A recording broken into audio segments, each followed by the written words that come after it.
नमस्कार. वल्लरीचं सत्य हॉस्पिटलमध्ये सर्वांसमोर सुप्रियाने सांगितलेलं असतं. त्यामुळे वल्लरी चांगलीच गांगरलेली असते. तिला काय बोलावं तेच कळत नाही. अर्णव वल्लरीला फरफटत बाहेर आणतो आणि वल्लरीला म्हणतो, आजपर्यंत फक्त आणि फक्त तुझ्यावरती विश्वास ठेवला. आईच्या ठिकाणी तुला मी स्थान दिलं, पण तू काय केलंस? तू माझा विश्वासघात केलास. का असं वागलीस? मामी, अगं तू माझ्या आईचा जीव घेतलास. तू. त्यावेळेला लगेच सुप्रिया बोलते, अर्णव, अरे हीच आहे तुमच्या आईची खरी गुन्हेगार. तेव्हा लगेच वल्लरी बोलते, गप्प बस. अर्णव, हिच्यावरती विश्वास ठेवू नको. अरे त्यावेळेला खोटेपणा हिने केला आणि ही मात्र माझ्यावरती सर्व काही घालते. अर्णव, तू माझ्यावरती विश्वास ठेव. ही बाई तुला फसवते. तेव्हा लगेच अर्णव बोलतो, पुरे. मला हा विषयच अजिबात आता इथे काढायचा नाही. तू माझ्या आईचं आयुष्य उद्ध्वस्त केलंस ना वल्लरी. वल्लरी, मी तुला रस्त्यावर आणीन, तुला भीक मागायला लावीन. त्याशिवाय मी शांत बसणार नाही. तू माझ्या आईचं आयुष्य तर उद्ध्वस्त केलंस, पण माझ्या मिस इंदोरला सुद्धा तू मृत्यूच्या दाराशी ढकललंस. आता मात्र मी तुला अजिबात सोडणार नाही. तेव्हा लगेच मोठ्यानी सुप्रिया बोलते, अर्णव, अरे या बाईला सोडू नकोस. ही बाई त्या लायकीचीच आहे. तेव्हा मात्र सुप्रियाच्या अंगावरती वल्लरी धावून जात असते. त्यावेळेला लगेच सुप्रिया म्हणते, बस झाला आता, अति होतंय आता. वल्लरी, त्यावेळेची सुप्रिया खूपच साधी होती, भोळी होती. पण या वेळेला मात्र ही सुप्रिया तुझं सगळं काही ऐकेल असं नाही. ही सुप्रिया तुझं काय काय करेल ना, याचा तुला पत्ता सुद्धा लागणार नाही. त्यावेळेला लगेच मोठ्यानी वल्लरी बोलते, गप्प बस. अर्णव, मी तुला सांगते ना. त्यावेळेला आजी वल्लरीच्या सटासट कानाखाली मारत म्हणते, अर्णव, आत्ताच्या आता पोलिसांना बोलाव आणि या बाईला पोलिसांच्या ताब्यातच दे. अर्णव, या बाईशी मला कुठला संबंध ठेवायचा नाही. ही बाई माझ्या आयुष्यातून कायमची निघून गेली पाहिजे. त्यावेळेला लगेच वल्लरी बोलते, तुम्ही काय बोलताय? कळतंय का तुम्हाला? जरा तरी विचार करा.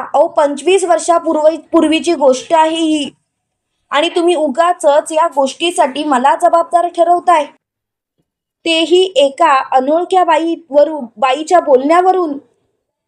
तेव्हा मात्र सुप्रिया बोलते, अर्णव, मी तुम्हाला खरं तेच सांगते. आता जर का तुम्हाला माझ्यावरती विश्वास ठेवायचा नसेल तर तुमची मर्जी, पण अर्णव, मी तुम्हाला जे काही सांगितलं तेच खरं आहे. तेव्हा मात्र अर्णव बोलतो, काकू तुम्ही शांत व्हा. माझा तुमच्यावरती पूर्ण विश्वास आहे. खरं सांगू काकू, आता हा विषयच वाढवू नका. मला पूर्णपणे खात्री आहे हे सर्व या बाईनेच घडवून आणलंय आणि मी या बाईला कधीच माफ करणार नाही. मुळात या बाईमुळे माझी आई माझ्याजवळ नाही.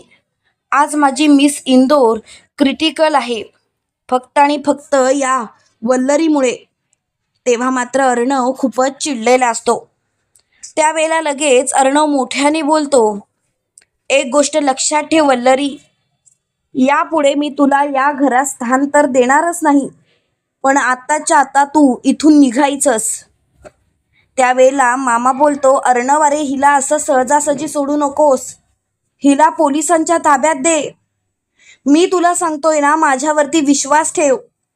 अर्णव, तू जर का हिला असंच सोडलंस ना तर ही बाई पुन्हा कारस्थानं करायला मोकळी. अर्णव, प्लीज.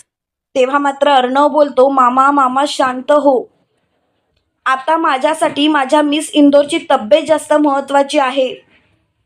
तेव्हा मामा बोलतो, अर्णव, चुकतोयस तू. अर्णव, नको त्या गोष्टींमध्ये या बाईला पाठिंबा देऊ नकोस. प्लीज अर्णव, हिला पोलिसांच्या ताब्यात दे. आणि त्याच वेळेला आकाशने पोलिसांना फोन केलेला असतो. तेव्हा लगेच सुप्रिया बोलते, आकाश, अरे तू माझा मुलगा आहेस ना, तरी सुद्धा तुला असं वागायची गरज काय होती? आकाश, तुला असं वागताना काहीच कसं वाटलं नाही? त्यावेळेला लगेच आकाश म्हणतो, पुरे झालं, आता मला हा विषय वाढवायचा नाही. आणि खरं सांगू, मला तुला मम्मा बोलायची सुद्धा लाज वाटते. एक नंबरची खोटारडी बाई आहेस तू. तुझ्यावरती मुळात विश्वास ठेवणंच चुकीचं. त्यावेळेला मात्र तिची खूपच चिडचिड झालेली असते. त्यावेळेला लगेच सुप्रिया बोलते, बघितलंस काय मिळवलंस सर्व करून, सगळं काही हातातून घालवलंस. त्यावेळेला लगेच वल्लरी सुप्रियावरती धावत जात असते. ती सुप्रियाला म्हणते, सुप्रिया, सोडणार नाही तुला. आज तुझ्यामुळे माझं सगळं कुटुंब माझ्या विरोधात उभं आहे आणि या सर्व गोष्टींसाठी तूच जबाबदार आहेस. त्यावेळेला मात्र तिची खूपच चिडचिड झालेली असते. त्याच वेळेला अर्णव बोलतो, हिच्या बाबतीत जो काही निर्णय घ्यायचा आहे तो तुम्ही घ्या. मला या विषयावर काही एक बोलायचं नाही. आणि खरं सांगू, आता हा विषयच मला वाढवायचा नाहीये. प्लीज हे सर्व इथल्या इथे बंद करा. त्यावेळेला लगेच अर्णवचा मामा वल्लरीचा हात धरतो आणि वल्लरीला बोलतो, वल्लरी, आत्ताच्या आत्ता तू पोलिसांच्या स्वाधीन व्हायचंस आणि स्वतःच्या पापांचा पाडा वाचायचास. वल्लरी, आजपर्यंत तू सुप्रिया ताईंसमोर का येत नव्हतीस ते सत्य मला आता समजतंय. वल्लरी, तू मुद्दामून हे सर्व केलंस आणि त्याच्यासाठी मात्र मी तुला कधीच माफ करणार नाही. तू माझ्या बहिणीला संपवलंस वल्लरी. तेव्हा मात्र वल्लरी बोलते, उगाच काहीही बोलू नका. मी तुमच्या बहिणीला संपवलं वगैरे काही नाही. मुळात तुमची बहीण कशी वागायची ते माहिती आहे ना तुम्हाला. तेव्हा मात्र सुप्रिया खूपच चिडलेली असते. सुप्रिया बोलते, वल्लरी, अगं जरा तरी लाज बाळग. कसं बोलतेस तू? अगं स्वतःच्या नंदेबद्दल बोलतेस याचं तरी भान ठेव. मुळात मला तर तुझ्याशी बोलायची सुद्धा इच्छा नाहीये. एक नंबरची खोटारडेपणाने वागलीस. तेव्हा मात्र तिला खूपच राग आलेला असतो. त्यावेळेला वल्लरी बोलते, तू कशाला आमच्या घरच्या गोष्टींमध्ये नाक खुपसतेस? तू तुझं बघ ना. आणि तसंही तुला आमच्या घरच्या गोष्टींमध्ये नाक खुपसायची गरजच नाहीये. एक गोष्ट लक्षात ठेव, तू आमच्या या सगळ्या गोष्टींपासून लांबच राहा. मुळात तुला कुणी अधिकार दिला? तेव्हा मात्र अर्णव बोलतो, एक मिनिट, ती माझ्या बायकोची आई आहे आणि तिच्याशी बोलताना तू अदबीनेच बोलायचं. मुळात तुझी लायकी नाहीये. तेव्हा मात्र सुप्रियाला खूपच राग आलेला असतो आणि त्यावेळेला ती वल्लरीला बोलते, ऐकलंस अर्णव काय म्हणाला ते? आता जरा बोलताना विचार करत जा आणि यापुढे बोलत जा.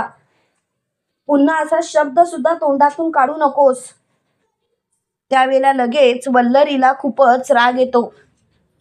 वल्लरी बोलते, अर्णव, तू माझा अपमान करतोयस. कोणासाठी? या बाईसाठी. आता मात्र मी तुला माफ करणार नाही. तेव्हा मात्र अर्णवला खूपच राग आलेला असतो. शेवटी सुप्रिया आणि मामा मिळून वल्लरीला पोलिसांच्या ताब्यातच देतात. भर हॉस्पिटलमधून वल्लरीची पोलीस स्टेशन पर्यंत धिंड काढलेली असते. वल्लरीला फरफटत पोलीस स्टेशनमध्ये नेतात. तुम्हाला हा भाग कसा वाटला ते कमेंट करून नक्की कळवा आणि असेच मालिकेंचे नवनवीन अपडेट पाहण्यासाठी व्हिडिओला लाईक, चॅनलला सबस्क्राईब करायला विसरू नका. थँक्यू.